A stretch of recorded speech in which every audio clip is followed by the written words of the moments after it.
오늘 함께 보실 하나님 말씀은 마태복음 10장의 말씀입니다. 특별히 마태복음 10장 말씀은 예수님의 그 선교, 설교와 이어지는 본문입니다. 특별히 앞에서 우리 예수님은 12제자에게 그 12제자를 세상으로 파송하시면서 핍박이 있을 것이라고 미리 말씀하신 바 있습니다. 특별히 오늘 본문은 이 핍박의 현실 앞에서 제자들이 어떤 마음을 품어야 하는지를 우리에게 알려주고 있습니다.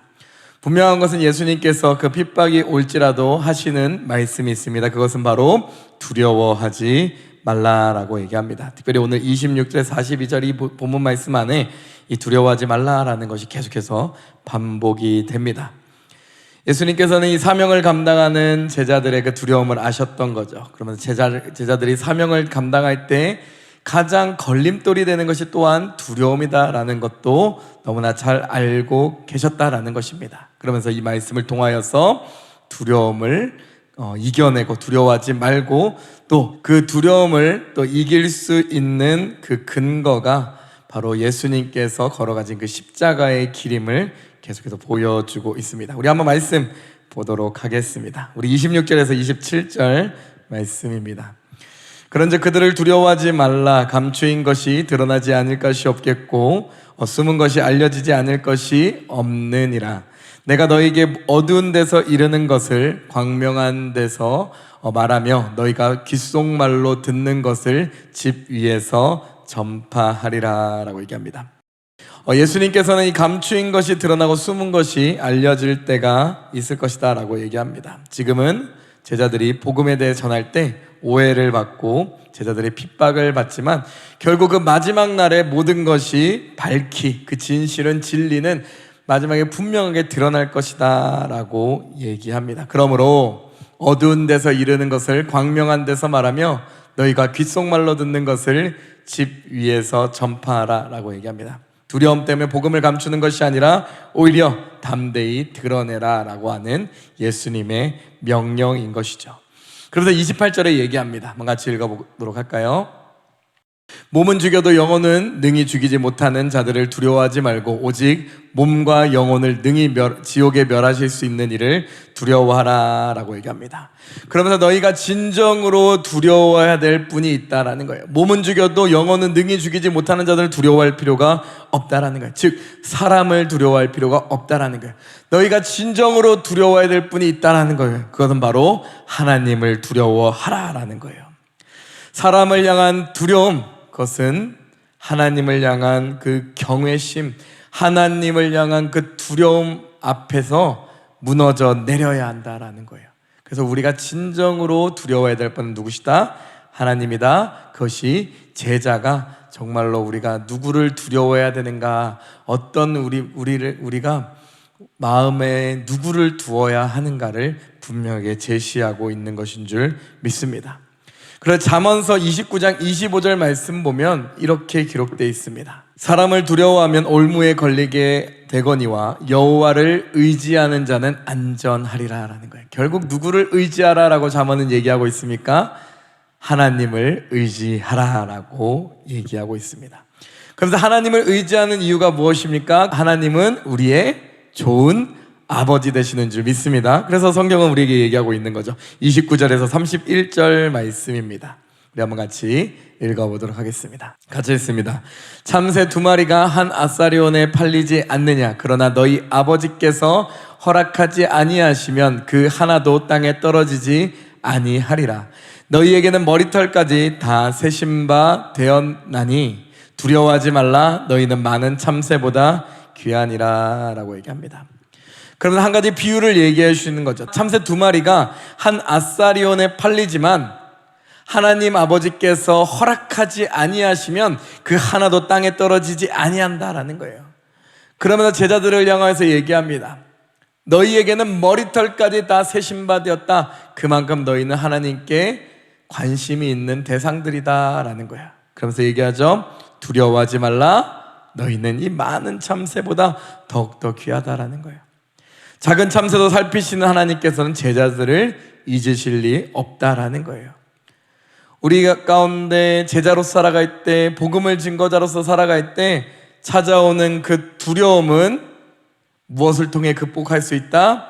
우리의 좋으신 아버지 하나님을 믿음으로 나아갈 때, 좋으신 아버지를 신뢰하며 나아갈 때 극복할 수 있음을 예수님께서 우리에게 가르쳐 주신 줄 믿습니다. 그래서 예수님께서 제자의 모습은 온전히 하나님을 신뢰하며 믿음으로 나아가는 것, 그 신뢰함으로 나아가는 것이라고 얘기하면서 결국 그 두려움을 이긴 제자는 그들의 입을 열어 예수를 주로 또 예수님을 고백하는 자들이다 라고 얘기합니다. 그러면서 그 다음 절에 그 예수님을 시인하는 자, 부인하는 자를 딱 대조하고 있습니다. 우리 32절 말씀 한번 보도록 할까요? 32절 말씀 같이 읽습니다. 누구든지 사람 앞에서 나를 시인하면 나도 하늘에 계신 내 아버지 앞에서 그를 시인할 것이요 라고 얘기합니다. 그래서 예수님께서 누구든지 사람 앞에서 예수님을 시인하면 예수님도 뭐라고 얘기하십니까? 하늘에 계신 내 아버지 앞에서 그 예수님을 시인한 그 사람을 시인하시겠다라고 얘기합니다. 여기서 시인하다라는 이 말은 단순히 말로 인정한다라는 것을 넘어 핍박과 위협과 정말 두려움 속에서도 예수님이 자기의 주인이심을, 정말 그리스도이심을 드러내는 행위, 믿음의 고백인 것입니다. 그러면서 제자라는 것은 무엇이냐? 제자라는 것은 예수님이 나의 유일한 구원자, 나의 유일한 주이신 것을 공동체 앞에 어떠한 모습 속, 어떠한 위협 속에서도 드러내는 자인 것을 분명하게 얘기하고 있는 거죠. 로마서 10장 9절에 이렇게 또 얘기하고 있습니다. 내가 만일 내 입으로 예수를 주로 시인하며 내 하나님께서 그를 죽은 자 가운데 살리신 것을 내 마음에 믿으면 구원을 받으리라 라는 거예요. 그렇기 때문에 정말 그 어떠한 핍박과 환경 속에서 예수를 주로 시인한다라는 건 믿음의 고백인 거죠. 그러면서 그를 죽은 자 가운데 살리신 것을 내 마음에 믿으면 구원함, 그 놀라운 은혜를 허락해 주신다라고 얘기합니다. 그러면서 33절에는 그 부인하는 자들에 대하여서 경고를 하십니다. 같이 읽습니다. 누구든지 사람 앞에서 나를 부인하면 나도 하늘에 계신 내 아버지 앞에서 그를 부인하니라 라고 얘기합니다. 반대로 사람 앞에서 예수님을 부인하면 어떻게 된다고 얘기합니까? 예수님도 아버지 앞에서 그를 부인한다라는 거예요. 그러니까 사람 앞에서 하는 그 고백이 하늘 아버지 앞에서의 인정으로 이어지는 것이고, 사람 앞에서의 그 부인이 아버지 앞에서의 부인으로 이어진다라는 거예요. 그러면서 제자의 그 고백은 정말로 우리의 정말로 그 하늘 아버지 앞에서의 정말 인정과 또 부인, 그 정말 시인되어짐의 그 모습이다라는 거예요. 이 땅에서의 우리가 믿음을 잃지 않는 것이 정말 중보자이신 그 예수 그리스도의 힘을 힘입어 아버지 앞에 나아가는 그 은혜이다라는 것을 우리에게 보여주고 있습니다. 그러고 나서 예수님께서는 제자들에게 이렇게 얘기하십니다. 34절에서 36절 말씀입니다. 같이 읽습니다. 내가 세상에 화평을 주러 온 줄로 생각하지 말라. 화평이 아니요 검을 주러 왔노라.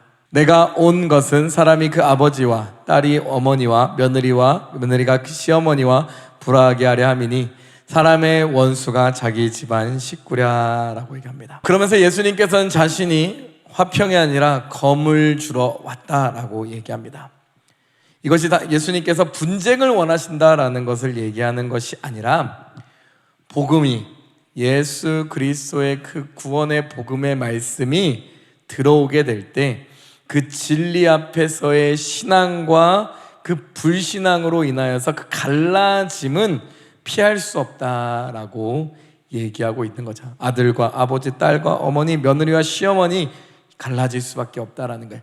신앙과 불신앙을 통하여서, 복음을 향한 신앙과 불신앙을 통하여서 갈라질 수밖에 없다라는 거예요. 즉 복음이란 것은 정말 가장 가까운 그 관계에서조차도 신앙과 불신앙으로 나눠질 수 있다라는 거예요. 그 시험대에 올려진다라는 것을 분명히 얘기하는 거예요. 그것을 분명히 너희들은 기억하여라 라는 거예요. 그러한 깨어짐이 있을지라도 너희는 무엇을 택하여라? 오로지 예수를 그리스도로 고백하는 그 제자의 그 모습으로, 시인하는 제자의 삶으로 나아갈 것에 대해서 얘기하고 있는 거예요. 그러면서 너희의 가장 우선순위는 누가 되어야 되는가? 제자로서의 삶의 가장 우선순위는 바로 예수 그리스도가 되어야 된다라고, 주인이신 예수님이 되어야 된다라고 예수님이 얘기하십니다. 그것이 37절에 나옵니다. 같이 읽습니다. 아버지나 어머니를 나보다 더 사랑하는 자는 내게 합당하지 아니하고 아들이나 딸을 나보다 더 사랑하는 자도 내게 합당하지 아니하며 라고 얘기합니다. 그래서 예수님은 아버지나 어머니를 또 아들이나 딸을 자기보다 더 사랑하는 자는 합당하지 아니하다라는 거예요. 이것은 그렇다고 막 가족을 미워하라는 얘기는 아니죠. 어떤 관계라도 예수님과의 관계보다 앞설 수 없다. 가장 우선순위는 예수님과의 정말 관계다라는 거예요. 우리 마음의 가장 중심의 그 자리, 가장 귀한 그 자리를 예수님께 드려야 하는 것이다 라는 것을 얘기하고, 이것이 바로 제자의 정체성이다 라는 것을 얘기합니다. 그러면서 10장 38절에 39절에 이렇게 얘기합니다. 같이 읽습니다. 또 자기 십자가를 지고 나를 따르지 않는 자도 내게 합당하지 아니하니라. 자기 목숨을 얻는 자는 잃을 것이요 나를 위하여 자기 목숨을 잃는 자는 얻으리라 라고 얘기합니다. 그러나 이 제자도, 예수님을 따라가는 그 제자도의 핵심이 예수님께서 이 장차 지고 가실 그 십자가의 길과 밀접하게 연결되면서 요약되어집니다. 자기 십자가를 지고 따르지 않는 자는 합당하지 않는다라는 거예요. 자기 목숨을 얻으려고 하는 자는 잃게 되는 것이고, 주님을 위해 그 목숨을 잃는 자는 얻게 될 것이다 라고 얘기합니다. 십자가는 그 당시에 처형의 도구였죠. 그러니까 즉 자기를 부인하고 자기의 생명까지도 드리는 그 길이 역설적으로 진정한 생명을 얻는 길임을, 제자의 길임을 얘기하고 있습니다. 그러면서 내가 사는 것이 아니라 내 안에 누가 사시는 것, 그리스도가 사시는 것, 그것이 사도 바울이 얘기했던 십자가를 지고 따라가는 그 제자들의 삶에서 내 안에 내가 사는 것이 아닌 예수 그리스도가 사시는 그 삶을 얘기하는 삶인 줄 믿습니다. 그것이 갈라디아서 2장 20절에 나와 있습니다. 한번 같이 읽어보도록 할까요? 내가 그리스도와 함께 십자가에 못 박혔나니 그런즉 이제는 내가 사는 것이 아니요 오직 내 안에 그리스도께서 사시는 것이라. 이제 내가 육체 가운데 사는 것은 나를 사랑하사 나를 위하여 자기 자신을 버리신 하나님의 아들을 믿는 믿음 안에서 사는 것이다 라고 얘기합니다. 그리고 예수님께서는 그 제자의 삶이 또 어떤 삶이라 라고 얘기하냐, 작은 자를 영접하는 자들이다 라고 얘기합니다. 우리 40절에서 우리 42절 말씀입니다. 너희를 영접하는 자는 나를 영접하는 것이요 나를 영접하는 자는 나를 보내신 이를 영접하는 것이니라. 선지자의 이름으로 선지자를 영접하면 선지자의 이름으로 선지자를 영접하는 자는 선지자의 상을 받을 것이요 의인의 이름으로 의인을 영접하는 자는 의인의 상을 받을 것이요 또 누구든지 제자의 이름으로 이 작은 자 중 하나에게 생수 한 그릇이라도 주는 자는 내가 진실로 너에게 이르노니 그 사람이 결탄코 상을 잃지 아니하리라 하시니라 라고 얘기합니다. 그래서 제자들을 영접하는 자는 곧 누구를 영접하는 것이다 라고 얘기합니까? 예수님을 영접하는 것이다 라고 얘기합니다. 또 예수님을 영접하는 자는 그분을 보내신 그 아버지 하나님을 영접하는 것이다 라고 얘기합니다. 그러면서 주님에게 부름받은 그 한 사람을 영접하는 것이 곧 주님을 영접하는 것이다 라고 얘기합니다. 그러면서 이 작은 자에게, 정말 이 작은 자 한 사람에게, 주님이 보내신 이 작은 자 한 사람에게 냉수 한 그릇이라도 주는 자에게는 하나님께서 뭐라고 얘기하십니까? 예수님께서 결탄코 상을 잃지 않는다라고 얘기하시면서 이 제자의 어떤 그 공동체와 교회 공동체와 또 우리 교회 어떤 그 공동체로서의 그 모습은 이 작은 섬김을 통하여서 하나님의 축복을 누리는 삶이다라는 거예요. 이 제자의 모습은 어떤 화려한 어떤 역사를 이뤄가는 그게 아니라 섬김을 통하여서, 작은 자 한 사람을 섬김을 통하여서 세워지는 제자 공동체다라고 얘기합니다. 그러면서 이 작은 섬김 하나가, 그 하나하나를 누가 기억하신다? 하나님께서 기억하신다라는 거예요. 그래서 주님을 따라가는 그 제자들은 예수님을 정말 부인하지 않고 예수님을 시인하며 어떠한 핍박과 환난 속에서도 예수를 증거하는 자들인데, 그 제자들이 모인 제자의 공동체는 어떻게 유지된다라는 거예요? 다른 것이 아니라 서로를 향한 섬김과 사랑을 통해 완성되어지고 이루어진다라는 것을 얘기합니다. 그러면서 그 섬김을 누가 책임져 주신다? 바로 하나님께서 책임져 주신다라는 거예요. 마태복음 25장 40절에 이렇게 얘기하고 있습니다. 같이 읽습니다. 임금이 대답하여 이르되 내가 진실로 너에게 이르노니 너희가 여기 내 형제 중에 지극히 작은 자 하나에게 한 것이 곧 내게 한 것이라 하시고, 이 작은 자에게 한 것이 하나님께서 기억하시고 다 갚아주신다라고 얘기하며 이것이 제자 공동체 교회의 모습이다라고 얘기하고 있습니다. 특별히 오늘 말씀을 요약하면 예수님께서는 이 말씀을 통하여서 제자들에게 두려워하지 말라라고 3번이나 얘기하셨죠. 그러면서 가장 두려워야 될 것은 바로 하나님이다라고 얘기합니다. 그래서 제자들은 그 하나님을 두려워하면서 날마다 담대히 그 예수 그리스도 그 복음의 말씀을 증거하고 주님을 시인할 것에 대해서 얘기합니다. 그리고 이 제자 공동체는 서로를 뭐하는 곳이다? 그 복음을 증거하고 이런 모습이지만 그 제자 공동체 안에서는 서로를 사랑하고 섬기는 그 공동체다라는 것을 얘기하고 있으신 거죠. 그러면서 이 제자의 삶이 어떠한 삶인지 분명하게 우리에게 가르쳐주고 있습니다. 하나님을 두려워함으로 예수 그리스도의 그 복음의 말씀을 증거하며 또 서로를 사랑하며 섬기는 것이 바로 제자 공동체의 모습인 줄 믿습니다. 우리의 교회가 이러한 제자 공동체, 예수님께서 분부하신 이 말씀을 지켜 순종함으로 이 제자 공동체의 삶을 살아가 말세 지마를 살아갈 때도 승리하는, 주님을 맞이하는 참다운 교회의 모습이 드러나는 교회가 되시기를 예수님을 간절히 축원하고 기도드립니다.